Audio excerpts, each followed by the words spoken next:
Welcome back to Fairy Tale Anime Review, episode number 58. This one, I'm sadly reviewing the final episode of the Fairy Tale anime, episode 328, Dearest Friends, which is adapted from pages 12 through 25, chapter 544, and pretty much the final chapter of the series, 545. Yes, I initially suspected, because I read something online, that 544, that's where the series is going to end with. But maybe because I told Todd Peppercorn about it, he probably had Funimation contact the studio and told him, yeah, be sure you get the final chapter. That's my personal theory of why in the world the final chapter was adapted, but there's what it is. The episode itself, mostly for the first 2 minutes, just wraps up the whole battle between the seven Dragon Slayers versus Aglokia, with Natsu's big humongous punch. Also, they show in the anime his scarf, actually his which makes the fallen scales of Ichio just burst out. Yep, and just basically gives him almost like a One Punch Man style, big huge dragon punch right to the freaking face. And that's last you see him. He gets completely destroyed. He realizes his actions and he just disintegrates.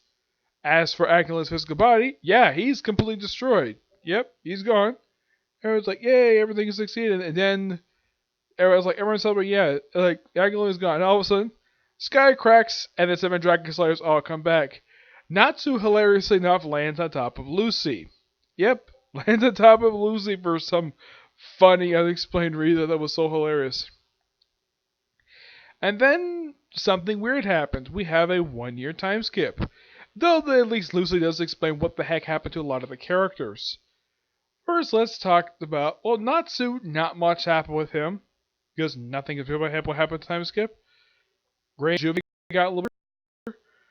It's hinted at that Elfman and Evergreen are a couple. It's hinted, and in the case of Loxus, it's hinted that he's involved with several different women. Like, he's involved with both of Elfman's sisters, and I think there was one other one. I think that was it. Gajo Levy, yeah, it's kind of basically hinted at that, yeah, Levy is pregnant with Ganjo's child. Yeah, this is later expanded upon in the Century Quest series, which I'm so happy with the fact that they do explain this. Yep, and let's see, what else? Oh yeah, the crime sorcier all get amnesty. Basically, they're all absolved their crimes because of the defense of Magnolia. And the character Cobra, who is also known as Eric, he starts a relationship with one of the two other female members of the guild. Yep. I don't remember her name. It's the one with the purple hair. Yeah, though they don't mention here about Angel joining Sabretooth. Yeah, there's no mention of that, surprisingly, because that's what happened with her after she was given pardon. She joined Sabretooth. She could be with her sister. Yeah, she's up crime sorcier. Yeah, it's something though that the series hasn't bothered to explain it. Maybe they left out for some strange reason. I don't know why. I also was explained via a party. Yes, Lucy was able to get her novel published, something she's been working on since the first season of the show. She finally got it published, and it's known as Adventures of Iris, which is based upon her and her time with Fairy Tale. Yep, and the Fairy Tale apparently is a legendary guild, probably because it's because basically, let's say, held an invasion. Yeah, a big, humongous invasion from a foreign country. Oh, and also they also have it where the King of Magnolia retires. Yeah, he retires, and the smoke his beautiful daughter takes over as the queen of the country. And the first two things she does: first, establish symbiotic relations with the Alvarez Empire. Second, give crime sorcery all amnesty for their actions in the war. Yeah, that's all much happened with her. Yep. Makarov is permanently in a wheelchair, and it's implied him and the Grandina counter the Edoros Grandina counterpart. She It's very heavily implied that these two might be a couple, or at least might be living together. It's never explicitly the upon. Anna is still in present day. Yes, Anna, Lucy's ancestor. Well, distant ancestor, where she's in a nearby village, basically teaching class, which I think is quite interesting, quite great for her. Wendy is basically with Sherry, still visiting her Lamia scale, and basically doing Disguise Sisters, and Sherry is slowly regaining her magic, which I think is really good for her. There's nothing mentioning about Leon and Melody getting a relationship because the whole thing with Leon, when he first saw Juvia, he instantly became attracted to her. He really wanted to marry her, at least whatever. But then he saw Melody. He's like, "Hey, I got myself a new girl." Yeah, but that's never delved upon at all, which is kind of weird. I'm surprised that's never explored. But yeah. And of course, everybody puts on nice fancy suits, with the exception of the only person who doesn't, who comes to this party, is Natsu. He wears the same outfit as always. And apparently Mist is the one who basically is sort of he's basically Makarov's nurse. That's his pretty much job.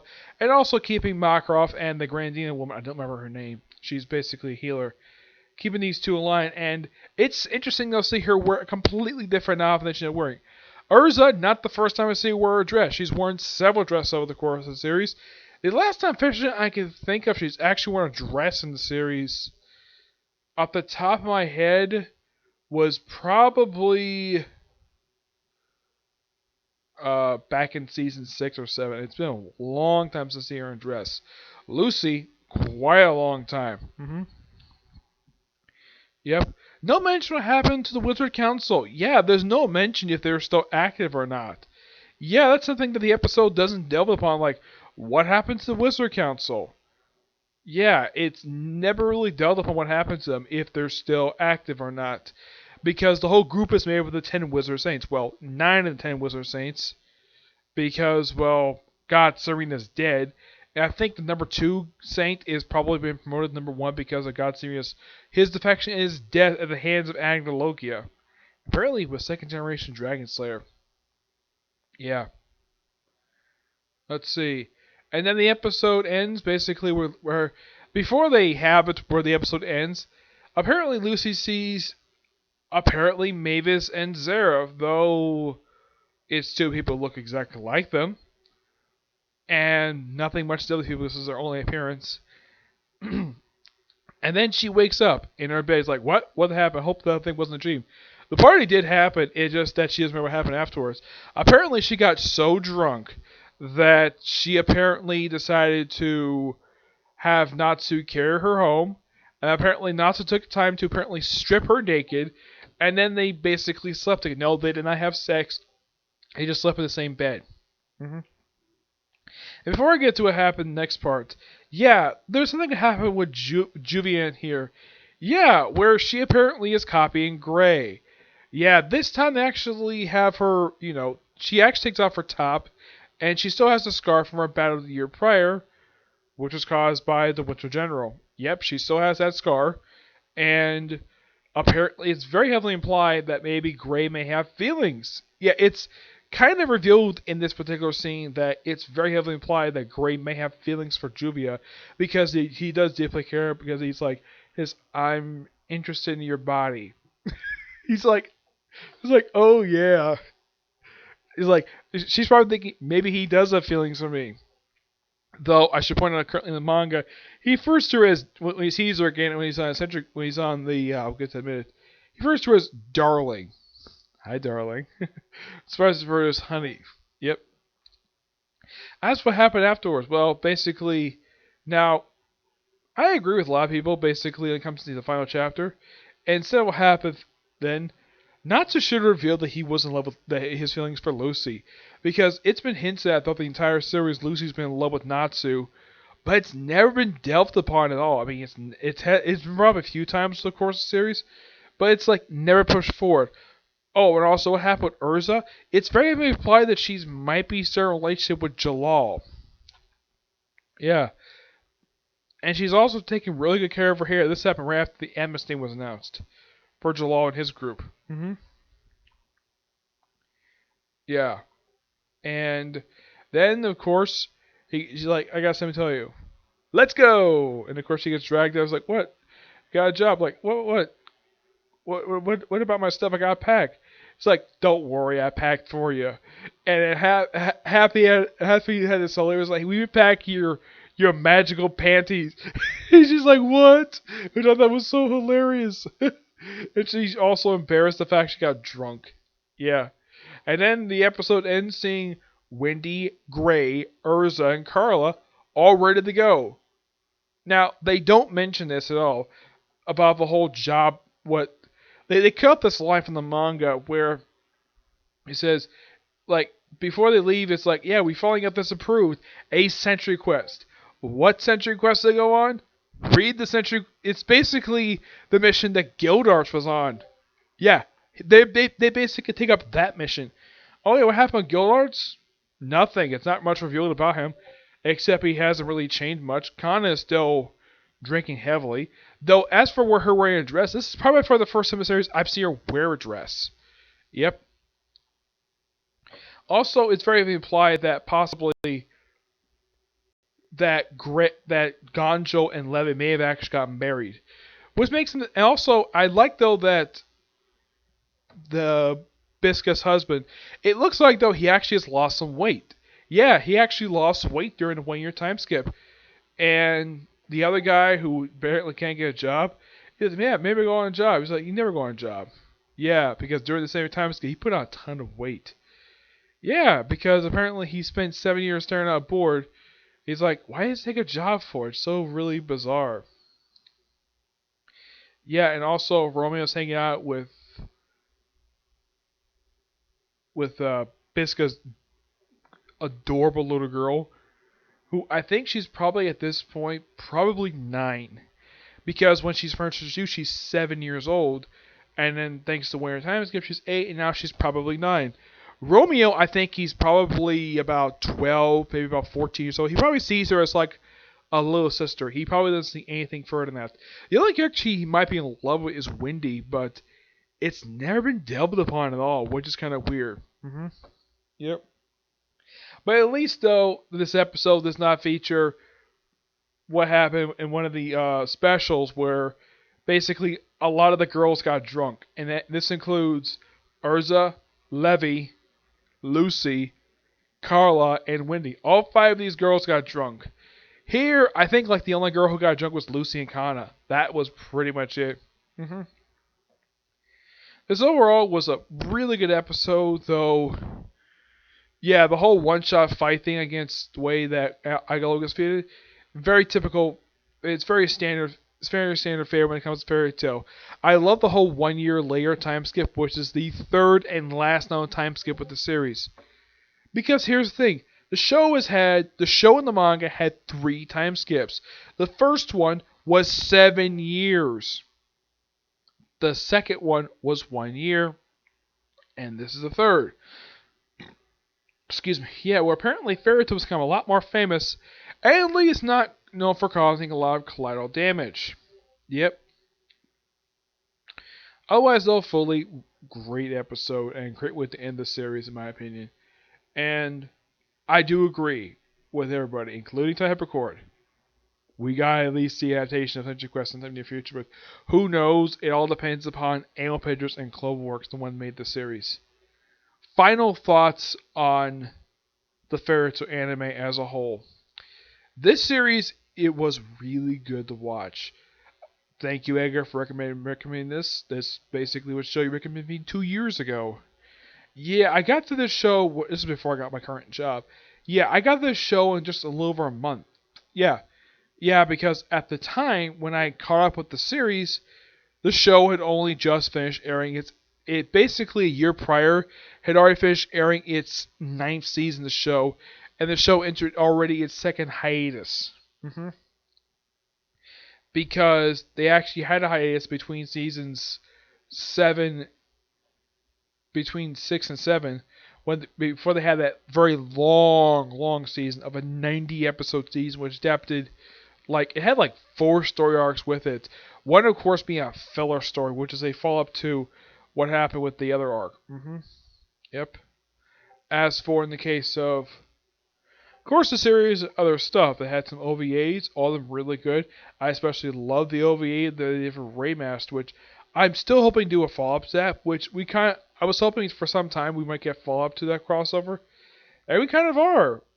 It's called Heroes, which is a cross between that, Fairy Tail, and Eden Zero, and not Monster Orange, another series that the writer of the series actually did. Yep. The series also had two films. I think it was Phoenix Princess. Yeah, I think that was the first one. And for a while, that was the only film. And here's the second film, which I actually purchased this film. And I even got the guy who voices Natsu, Tada Pokora to sign it. Fairy Tale Dragon Cry. Yep. I actually got this like last year. Like, I got this DVD for this movie about $35. Yep. But this one, when I saw this online, I'm like, yeah, I was waiting for the dub because I love the dub for Fairy Tail. I gotta give high praise to these following voice actors. Todd Eberkorn, obviously, voicing Natsu. He did a fantastic job with this character, and it's his favorite character he's voiced in his entire career. It's also my personal favorite character, him. Lucy, voiced by, if I was Lucia Kristen, no, it's the different actress. It's Karma Lee, I think it's to pronounce her name. Let's see, is Karma Lee. She did a fantastic job voicing his character. Happy, of course, is voiced by Tina Ballard. Yeah, a male character voiced by a woman. Nothing unusual there. Urza, voiced by one of my favorite, now currently, since I'm watching anime the past couple years, one of my favorite English dub actors, Colleen Clickenbeard, and this is my favorite character she's voiced. Also my favorite female character in this whole series because she's just an awesome character. Though I initially thought when I first saw her she was a character of RPG because of the whole requip stuff. But over time, I have just enjoyed this character. She's just so good. And smoking hot, too. Yep. Grateful Buster, voiced by Newton Pittman. Yeah, a character who has been there pretty much almost since the start of the series, along with Urza. Not since the first episode per se, but mostly since the start of the series. He is a great character. He gets a good amount of development, of course. It's always been alone. Yep. There's also the adorable Windy, voiced by Brittany Karbowski. Yeah, great character. Carl is voiced by Chad Saxton. I've heard her voice also in a few other series, most noteworthy being in shows like, off the top of my head, one of course being Overlord, voicing the character of the one who's the guardian of the first floor, Shaltair. Great character. Yeah, despite the fact the character is also very implied to be bisexual. Yep, and she also voiced Kiniko from High School DxD. Basically a girl who, well, is the youngest member of the group, and she's basically known for being to have powers of a cat. You also give high praise in this season to Leah Clark, who voiced Mavis. Absolute fantastic character. She did a fantastic job with this season. This is definitely her season for the show. Yep. Makra, voiced by R. Bruce Elliott.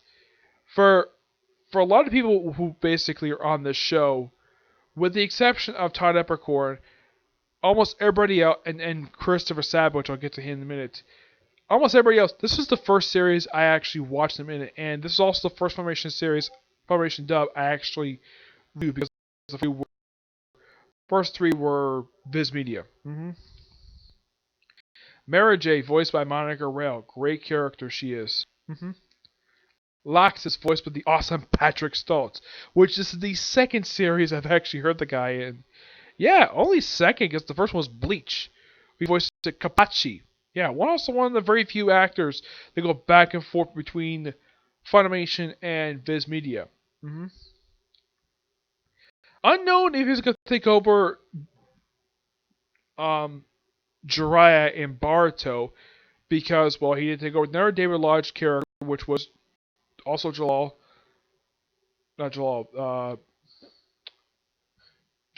Yeah, Jiraiya. I wouldn't be surprised. I mean, after all, he's a fantastic dub actor. I wouldn't be surprised about that. Kana, voiced by Jerry Marcel, great character in the show, and I've seen a few other stuff. The most recent thing I've seen her in outside of the series was in Black Clover. Yes, was in Black Clover, voicing the Queen of Witches, and of course voicing Reyes from High School DxD. Great character she is, and she's also main character's love interest.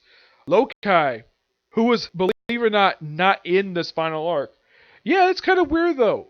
Yeah, Lokai, voiced by Eric Vale. He's not even in any of this arc at all, which is kind of weird. Yep. He was a fantastic character. And this is only by far my second series I actually heard this guy in because, well, I watched Dragon Ball Z. Voiced Future Trunks. Christopher Sabat did a fantastic job voicing Elfman Stretz. Levy was voiced by Christy Kang. I'm not really familiar with this actress, but great character. Godjolt, David Wade. This is the first character I've seen this guy voice. Brina Priscilla voiced Nuvia. Yeah, a character who got a boatload of development over the course of the final season of the show. And apparently in real life, it's implied that she and Caroline Clickenbeard are basically close friends. Yep. Oh yeah, and apparently she's the reason why that the people who actually make the series, that the English sub actors, the sub actors actually have a lot of screen time in this film. Though she's not in the first one, surprisingly. Notice it. Asana was voiced by Carrie Savage. Yeah, she didn't show up about a few seasons into the series, but yeah. Evergreen is voiced by Caitlin Glass, who was actually one of two dub actors who actually followed me on Twitter. Yeah, which is kind of weird. Vigzlo, I didn't initially know this, I'm looking at it right now. Apparently in the English dub, he was originally voiced by Scott Freeman. The other reason why is because, well, this guy did some time in prison for, I think, was possession of child porn. Yeah.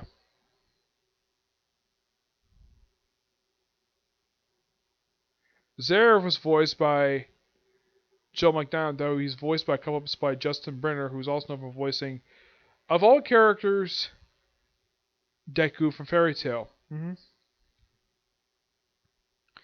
Agnolog is voiced by J. Michael Turnham. Great character this guy is. Yeah, love this character. Leon was voiced by Jerry Jewell. This is actually also my first series featuring this guy. Yeah, I think this is one of the two series I've heard this guy in. The other course being in actually three. The other two are Case Closed and, well, just Case Closed. Yep.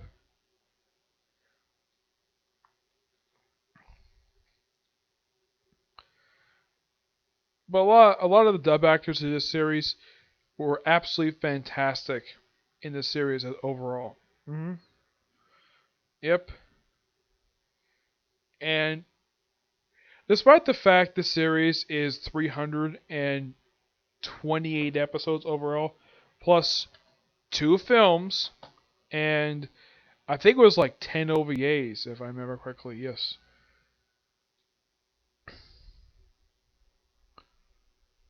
Oh, Phoenix Prince, that was named the first film.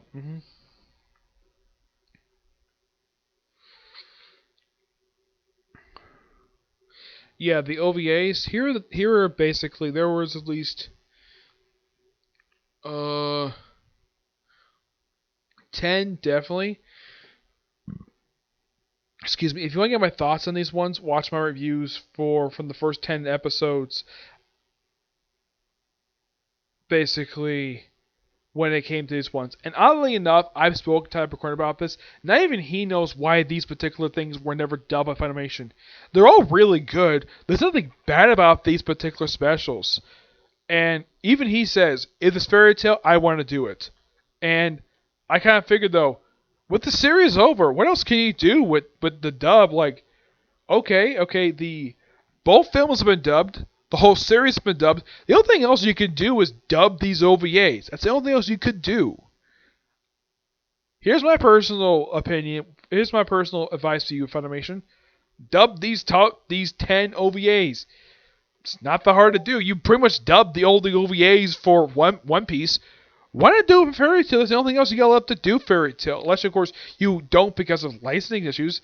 I mean, I get maybe why not Raidmaster because, well, Raidmaster has different dub casts than that one. You could reunite them, though I think a lot of them are not doing very much. Yeah, not a lot of high stuff when it comes to them. I know the guy who voices Haru works for Viz Media. He basically voices Sasuke. He still voices Sasuke to this very day. Yep. But not much else to say about the series itself. It is really good. And screw you people who say the series is trash. Yes. I think it's bullcrap people say that this series is trash. Why? Because of all the friendship stuff? Get real. A lot of other anime basically known for having friendship. Yeah, maybe a little bit of place of friendship, but it's still good. I love it. Okay? I love this series. Okay? I don't agree with the opinion about the series being trash because I love it. My friend Edgar loves this series. Todd Heppercorn loves this series. So that's my final opinion when it came to that. Okay? So that's it for this particular review. As in the case of this particular review series, the only thing I probably would do with it is I'm probably in the near future just going to review stuff from the Fairy Tail Century Quest series. There's only about 36 chapters released, so I'm probably just going to be reviewing that for the time being until something else new comes out for Fairy Tail. But in the case of the anime is done for now. Yes. I myself, along with a bunch of people, including Cybercorn, do want to see Century Quest be adapted. It's all up to, like I said, A1 Pictures and Cloverworks. These two studios make Fairy Tail, so it's up to them if they want to adapt it. Currently, there's only about 36 chapters released. My only personal guess what you can do with this, I don't think they can do like one chapter.